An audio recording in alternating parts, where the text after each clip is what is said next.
slide, we let's show the characteristic vascularities. Information.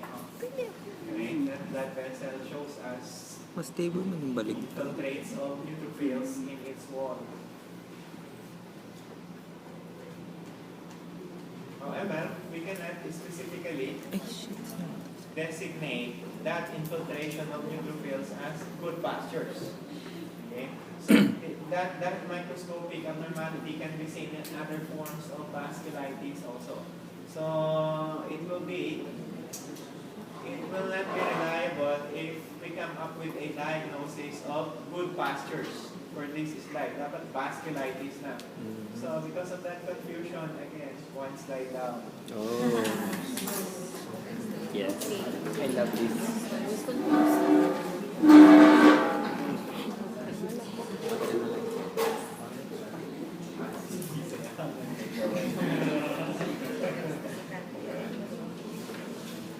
This abnormality that you can identify in that field.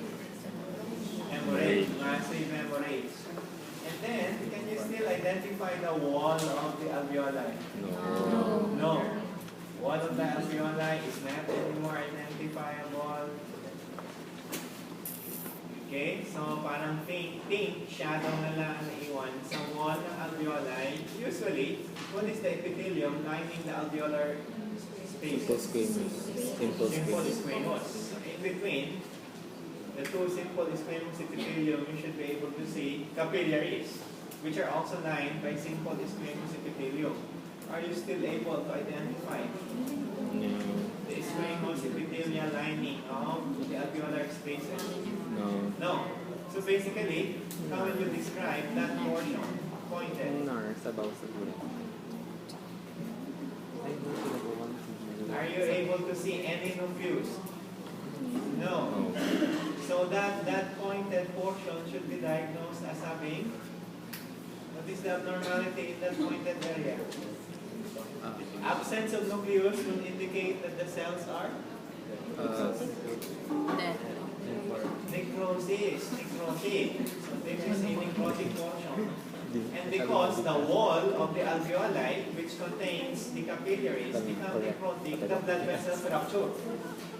Blood vessels rupture, leading into the escape of the red blood cells into the alveolar spaces. They will become accumulated in the alveolar spaces. So we are able to see evidence of necrosis or infarction. So slide number 31 and diagnosis. Okay, infarction. Red infarct or white infarct? Why red? Why will the lungs develop red infarction? One blood supply inside from that characteristic soft tissue. What do you mean by infarction? Necrosis because of Loss of blood. loss or obstruction of blood supply.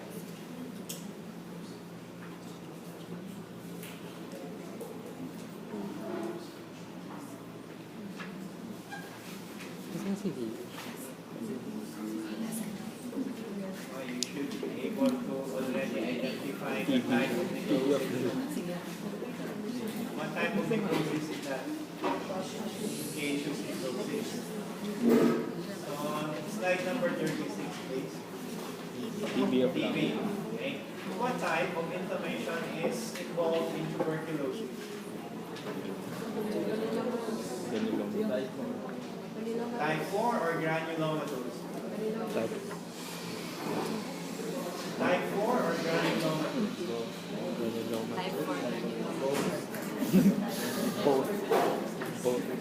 Type 4 is a classification of the hypersensitivity reaction.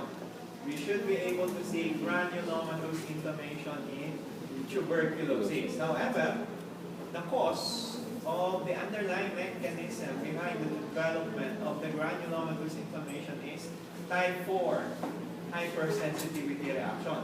How do you define granulomatous inflammation? It is an inflammation which is characterized by the infiltration of Macrophages. particularly one type of macrophages. activated macrophages or the epithelioid macrophages. Now,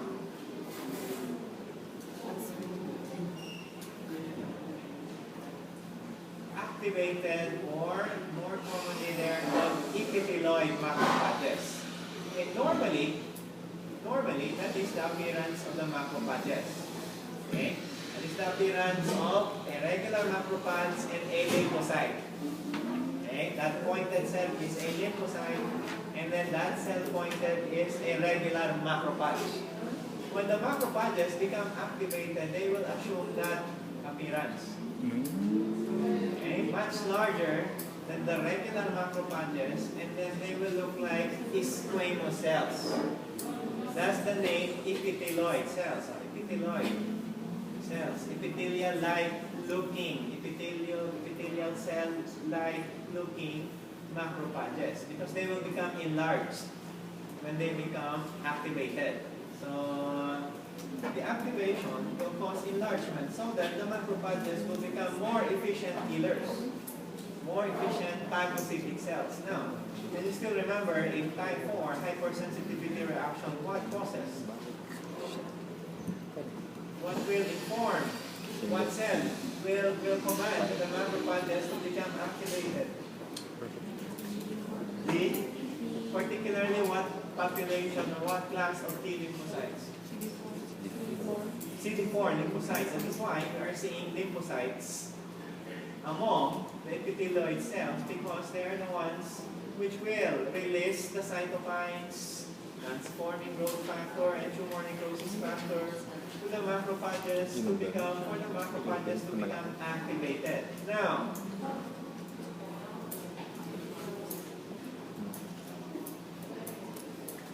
how do you call the abnormality pointed? Necrosis. What will cause the development of necrosis in tuberculosis? Will it be the effect of the TB bacilli themselves? No, the macrophage. No. What will cause the development of the necrosis? The death of the release of enzyme macrophage. Aside from CD4 lymphocytes, what other population of Eosinophils, lymphocytes, plasma cells. lymphocytes will you be able to see in type 4 hypersensitivity reaction?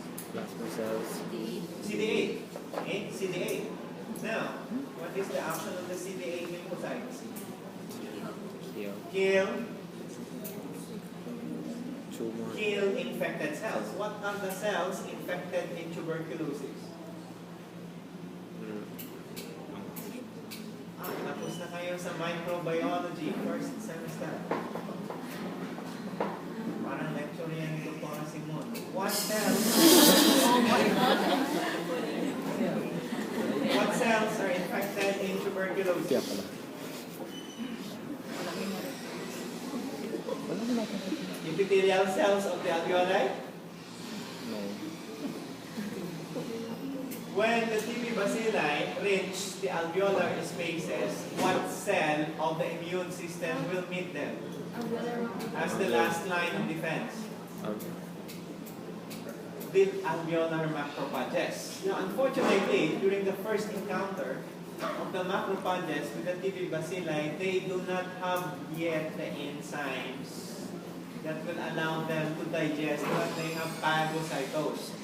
The TB bacilli can actually multiply inside the phagosome of the macrophages. Aside from that, the virulence factor of the TB bacilli, one virulence factor, will also inhibit the fusion of the lysosome to the phagosome. Okay, hopefully you can still remember that specific virulence factor. Now, what will be the response of the macrophages when they are not able to kill what they have phagocytosed? Present the antigen. Present the antigen to CD4. the CD4 lymphocytes, which are the master regulator of the immune system via what? MHC. MHC. Last 2. 4 times 2 equals 8. And then, in response, the CD4 lymphocytes will release cytokines that will activate the macrophages, commanding the macrophages to produce the enzymes that will allow them to kill what they have phagocytosed. So that the macrophages are the cells infected by the TB bacilli. Now, what cells will undergo necrosis? Remember, you have CD4 and CD8 lymphocytes. In type 4, hypersensitivity reaction. What is the other name for the CD8? Cytotoxic What are the cells killed by cytotoxic T cells? Infected cells. virus and tumor. Okay. Cells infected with intracellular microorganisms. In this case, the Macrophages. macrophages. So that the CD8 lymphocytes are the ones killing the macrophages. So if you will kill the macrophages, you will also kill the host of the TB bacilli, killing eventually the TB bacilli inside the macrophages to produce that type of necrosis. Because whenever the macrophages die, because of the effect of CD8 lymphocytes, the contents of their lysosomes will become released to the extracellular space. Whatever digestive effects, the lytic enzymes of the macrophages, the reactive oxygen species of the macrophages in their lysosomes have to the microorganisms, syntactic effects will be produced to any cell of the body exposed to those mentioned chemicals of the macrophages. So that is why we are able to see caseous necrosis in TB, not because of the TB bacilli themselves, but because of the response of the immune system. So that is why tuberculosis is classified as a hypersensitivity reaction disease. So what will cause tissue injury and destruction is the response of the immune system. Kaya hypersensitivity reaction. Identify the cell pointed. Giants. Langhans type giant cell. Now, what is the basic purpose for the formation of, what cells compose the Langhans type giant cells? Activated They are the activated macrophages. So the purpose for their formation into giant cell is to limit the spread infection. That should be the characteristic morphology that you should be able to see in order to diagnose tuberculosis. Caseous necrosis surrounded by granulomatous inflammation.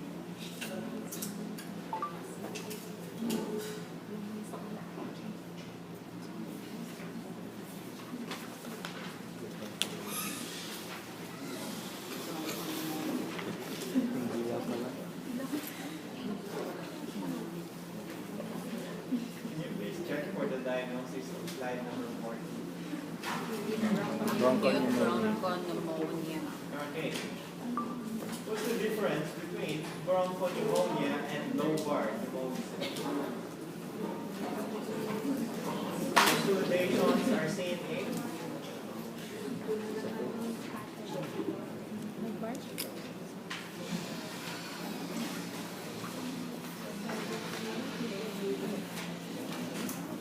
morphologically, what is the difference between lobar pneumonia and bronchopneumonia?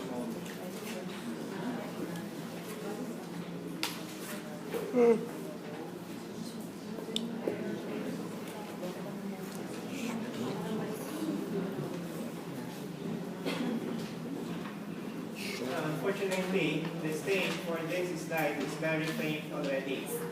That's a bronchiole. Okay, that's a bronchiole. Notice that its wall is dirty looking. Okay, that dirty looking appearance is because its wall is already infiltrated by neutrophils. So if you are able to see neutrophils in the wall of an airway, what should be your diagnosis? Acute or chronic? Acute bronchitis or acute bronchiolitis. Now, unfortunately for this lung, some of the alveolar spaces immediately surrounding the inflamed bronchiole is also infiltrated by neutrophils. So that you have neutrophil infiltrations in the bronchus or in the bronchioles and neutrophilic infiltrations in the alveolar spaces immediately surrounding the inflamed bronchus. So we are able to see inflammation developing in the wall of the bronchus and inside the alveolar spaces. In lobar pneumonia, where is the inflammation located? In the alveolar spaces only.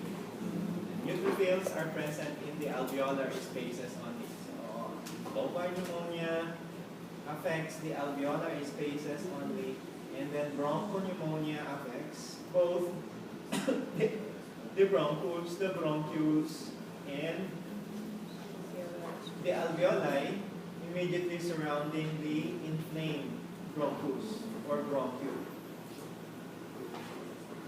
So dapat mayroon tayong makitang bronchus or bronchiole which is infiltrated by neutrophils, and then the surrounding alveolar spaces are also infiltrated by neutrophils.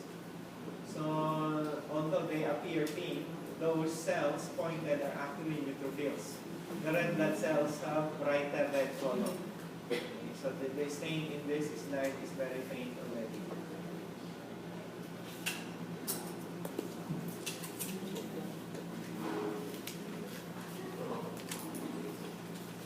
Our next slide is a neoplasm. So what is the abnormality that you can identify in the pointed portions? Are you able to see any nucleus? No. No, so that the pointed area should be diagnosed as Necrotic.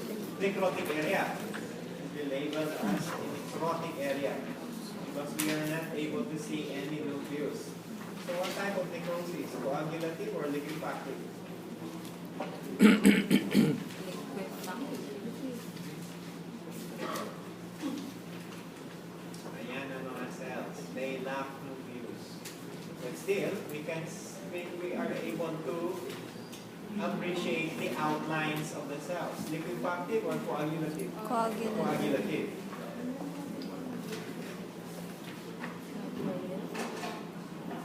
So red cells, absence of nucleus.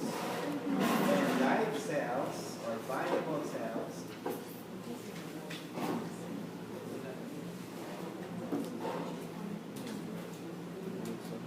Okay, those are the viable or the live tumor cells. And then those are the dead or the necrotic tumor cells. So dead cells are characterized as having or by the absence of the nucleus, so such as the cells pointed. And then the cells below, okay, are prominently displaying their nucleus, nuclei, indicating that they are still alive. How about those cells? Cannot Dead or alive? is not enough. Dead. Okay. Now, this is a very, this is the most aggressive neoplasm that will develop in the lungs. Its risk factor is smoking. So can you still remember the diagnosis for this neoplasm? Small. Okay. So look at the size of the tumor cells. So their size is almost similar with the red blood cells. So they are small cells. That's the name, small cell carcinoma. Old cell is the old name for the neoplasm. So we will be using the new name already, small cell carcinoma. Now, why is it that this neoplasm is characterized by viable and large areas of necrosis?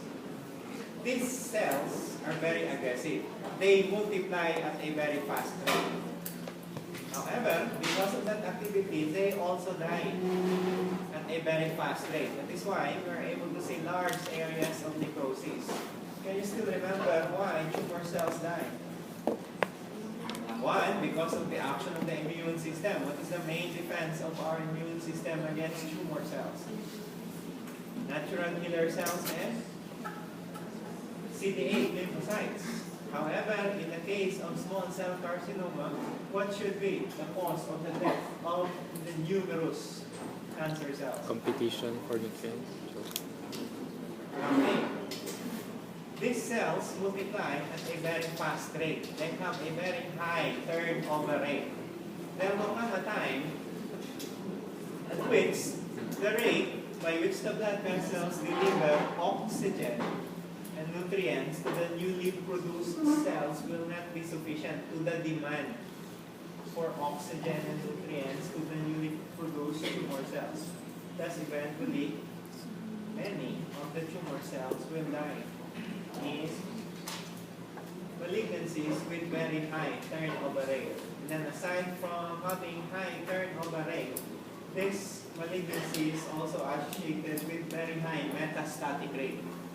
Most of the time, upon diagnosis, the cancer cells have metastasized already in the supraclavicular lymph nodes.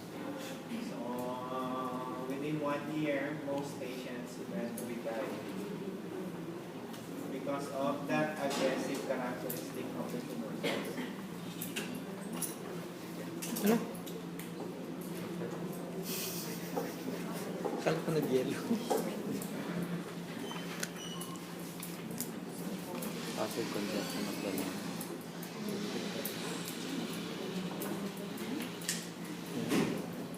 What can you comment about the alveolar spaces in this lab? They can Are the spaces or are the alveolar spaces dirty looking or clean looking? Ay, parang Clean looking. Okay? What can you comment about the appearance of the interstitium? Thick. Thickened or thick. Thicker than the usual. So, that increased thickness of the interstitium is because of the congestion of the capillaries in the interstitium and the infiltration of the mononuclear cells. Normally, there should be no inflammatory cell in the interstitium because the interstitium is supposed to be very thin to allow easy diffusion of gases. In this lung, okay, the inflammation is noted within the interstitium and not inside the alveolar spaces. So that we should diagnose this disease as interstitial pneumonia. Interstitial pneumonia. Slide number 62. Okay, interstitial pneumonia. Now, what are the two groups of microorganisms commonly causing interstitial pneumonia?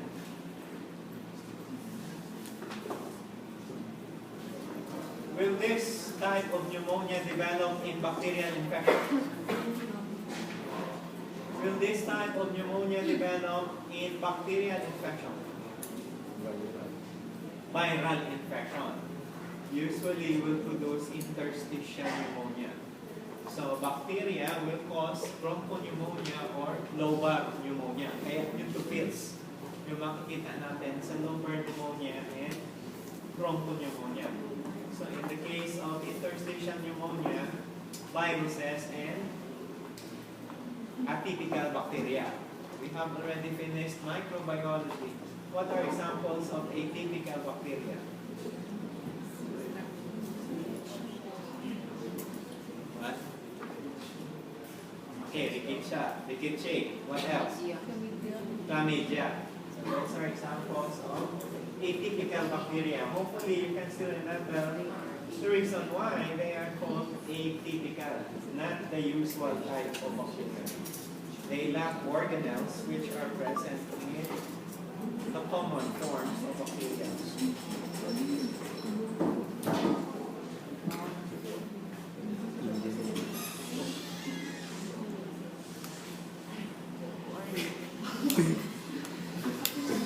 Oh, what is the abnormality in that field? Memory.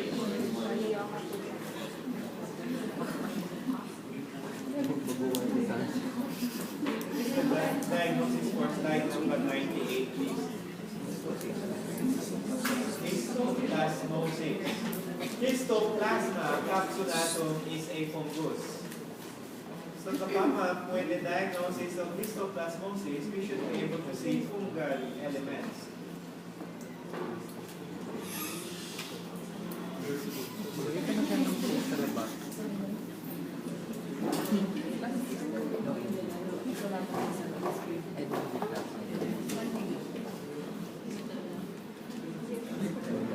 Now, unfortunately, this slide does not contain the fungal element which is characteristic for histoplasma.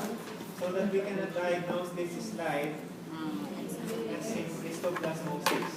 So we can only diagnose a disease if the characteristic feature of the disease is present in the tissue, in the absence of which a diagnosis cannot be made. So another slide. In short, parang po lahat ng fungal.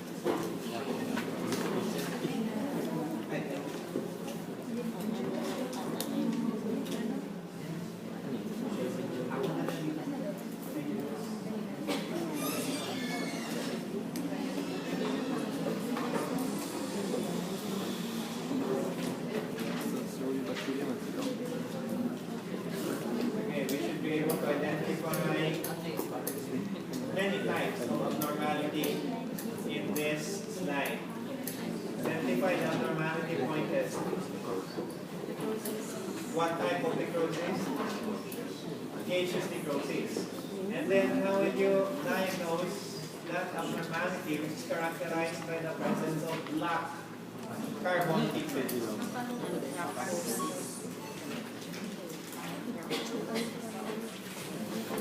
Anthracosis.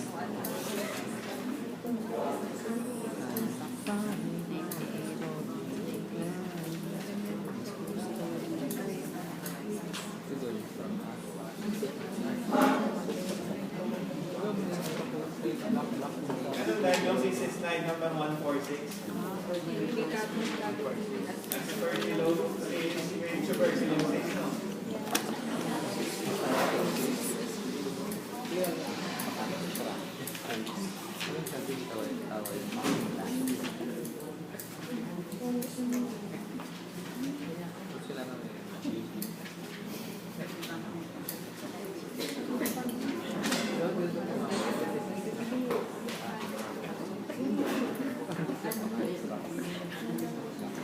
Okay, so that you will be able to identify that portion. So, this slide contains yan yung area na mayroon siyang tuberculosis. So, can you now have an idea why the owner of this lung developed tuberculosis? Because Inhalation. most likely he is also a smoker. So because of that, he becomes immunocompromised. So aside from developing, acquiring tuberculosis because of the immunocompromised status, meron din siyang other infection which is characterized by the presence of these elements. So hopefully you can appreciate the pasta, the spaghetti, and the meatball. Meatball appearance of the fungal elements. So ito na ngayon yung fungal elements ng aspergillus. So that you will be able to locate that fungus ball as described in your manual. Ayan siya. Fungus ball. And then, nandiyan yung TB. TB. Within the cavity of the TB, nandiyan yung fungus ball. So when we continue this next meeting, I have it. Yes. Pag-separate